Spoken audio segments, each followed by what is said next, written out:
So today, I went out to the golfing range, a place where you can usually let out frustration or build more of it because you can't hit the ball straight. And then I thought, who invented this crazy game? Who decided to grab a dimpled ball and a crooked stick and somehow whack it multiple times down the course on a lawn and then somehow fit it in a hole yay wide? Do you know who invented golf? I don't, but we're about to know. Do I know? Absolutely not. That's why I go to my Google device. First question to the Googs. Who invented golf? My guess would be the Scottish. Only because I watched the Robin Williams special way back in the day and he brought it up and made a whole bit about it. The Scottish. The Scottish. I don't have that accent down. Sorry, I'm gonna stop that. Well, would you look at that? Robin Williams wasn't lying. The Scots invented this crazy game. Golf originated in the east coast of Scotland, in an area close to the royal capital of Edinburgh. Back in what seems like the 15th century, they would attempt to hit a pebble over sand dunes and around tracks using a bent stick or club. Problem was they loved it so much that they avoided any kind of military training, and there was an invasion during the 15th century where King James II banned the sport in 1457. Even though people really didn't care, they ignored the ban. And in 1502, it became the royal seal of approval when King James IV became the world's first golfing monarch. From there, obviously, popularity grew. Hey, come watch me hit this pebble with a crooked stick. It's really fun. You should try it. Oh my God, tell your friends. Let's go check out this country and tell them about this crazy game that also is annoying when you don't do it right. So the first international golf match was in 1682 in Edinburgh when the Duke of York and George Patterson beat two English noblemen. Got to start off with a win. Good for them. In 1744, golf officially became a sport when the Gentlemen Golfers of Leith first formed it and started annual competitions with silverware prizes. And the rules for this competition were drafted by Duncan Forbes. Rules even now sound so familiar. Hear this one. If your ball comes among water or any watery filth, you are at liberty to take out your ball, bringing it behind the hazard and teeing it. You may play it with any club and allow your adversary to a stroke for so getting out your ball. The first ever 18-hole golf course was constructed at St. Andrews in 1764. Now let's talk about the ball. Obviously they didn't have these beautiful dimpled balanced balls like we have. Google, who invented the golf ball?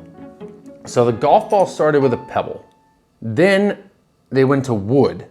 And obviously wooden golf balls were the first man-made golf balls. I gotta imagine they didn't last long. They probably broke after a few whacks. Shortly after that, in the 17th century, the feathery ball was made. The feather-stuffed, leather-covered golf balls. I wonder how far a feather-stuffed, leather-wrapped golf ball would go compared to a regular ball. It'd be cool to kind of find one, right? The feather golf balls are manufactured while leather and feathers were still wet. And as the leather shrunk in the drying, the feathers expanded to create a hard-packed ball.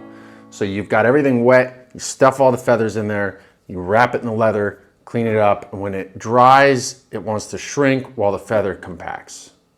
Pretty cool science, huh? It was called a feathery, by the way.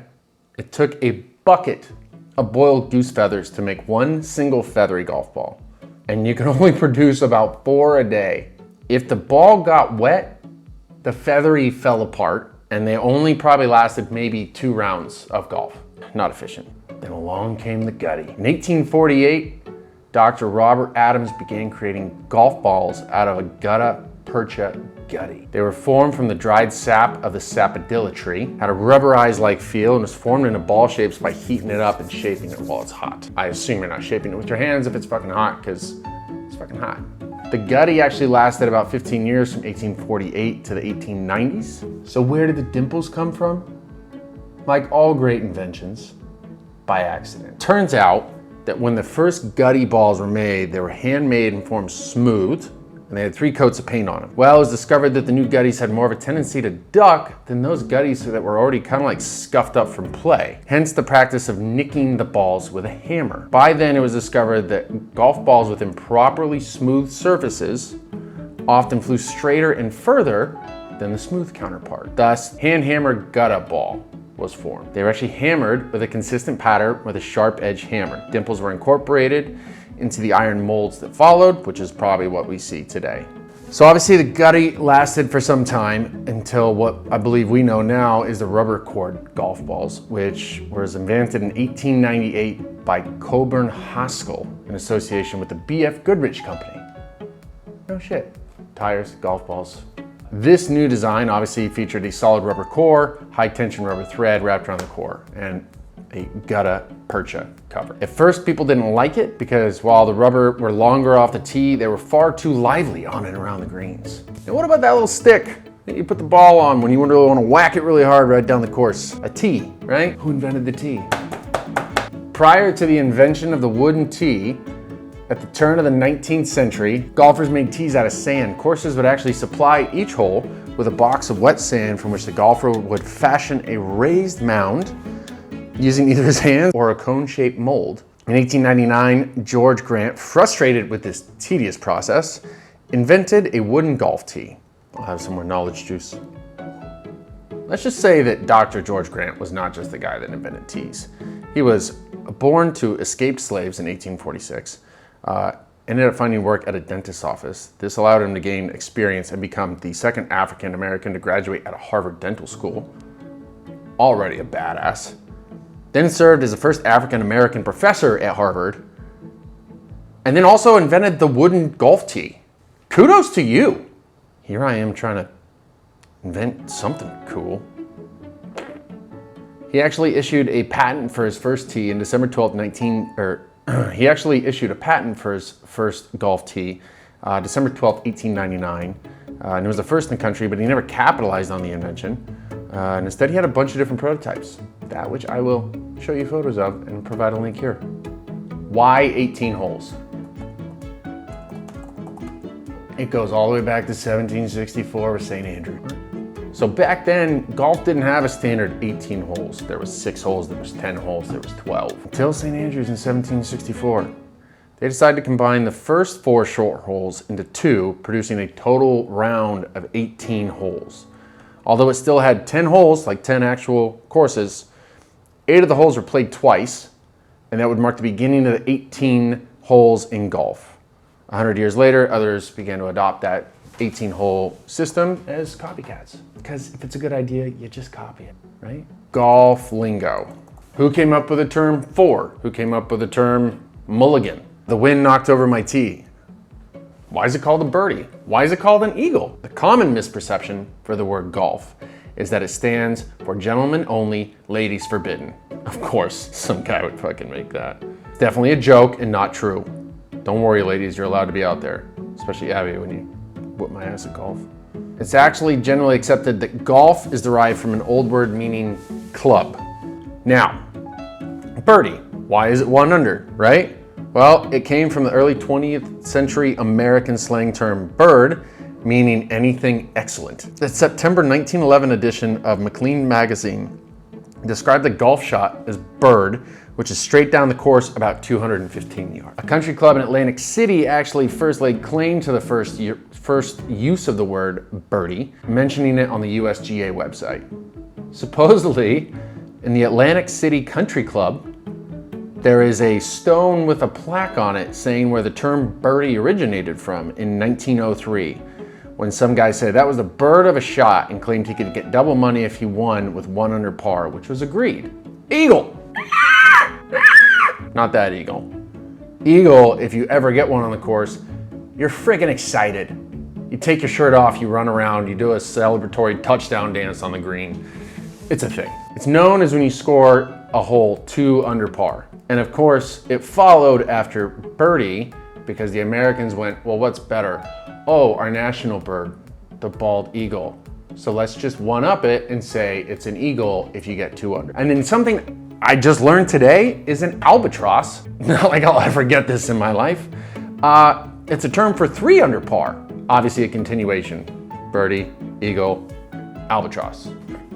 4! Currently there are 3 explanations for the term 4. The first one I already love. It's from 4 caddy to 4. Now, because golf balls were expensive, golfers usually employed 4 caddies to stand where the ball might land and reduce the number of lost balls. It's probable that golfers would shout to their 4 caddy, who would always be some distance ahead, to draw attention to the fact that the ball was coming, and in time this was shortened to 4, because I'm sure when you have a mere 3 seconds to scream, 4 caddy, you're screaming 4. I don't know. The second explanation, which is still given by the USGA, derives from the military battlecraft of musket days, when rank after rank would fire fuselages, some over the heads of those in front. It was speculated that the term 4 might have been used to warn those in front to keep their heads down. Military term, all right, sounds legit. And the third story is War Before. I guess we'll read it. The Hellfire Protestant Reformer. He tells the tale only as hellfire preachers can. Basically saying, beware before. War Before was a story back in 1535. Oh, yeah, let's learn this one. Bogey, because I do this all the time. And if I even get a bogey, I'm excited. Bogey was actually the first stroke system developed in England at the end of the 19th century, or starting back in Scotland in the 16th century. A bogle was a Scottish goblin, and a bogeyman was widely used term for a goblin or devil. Golfers at the time considered they were playing with a Mr. Bogey when they measured themselves against the bogey score. This allowed the introduction of bogey competitions, which would then call handicap competitions or Stableford's. Par is derived from the stock exchange term, which may be above or below its normal or par figure. And here's a fun fact I didn't know. In 1911, the USGA laid down a very following moderate distances for determining par.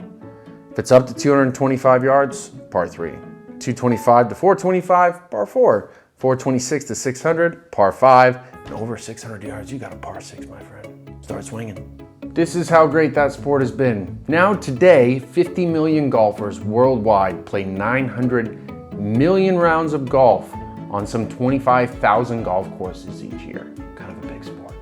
So there you have it. Is it going to help you with golf? Absolutely not.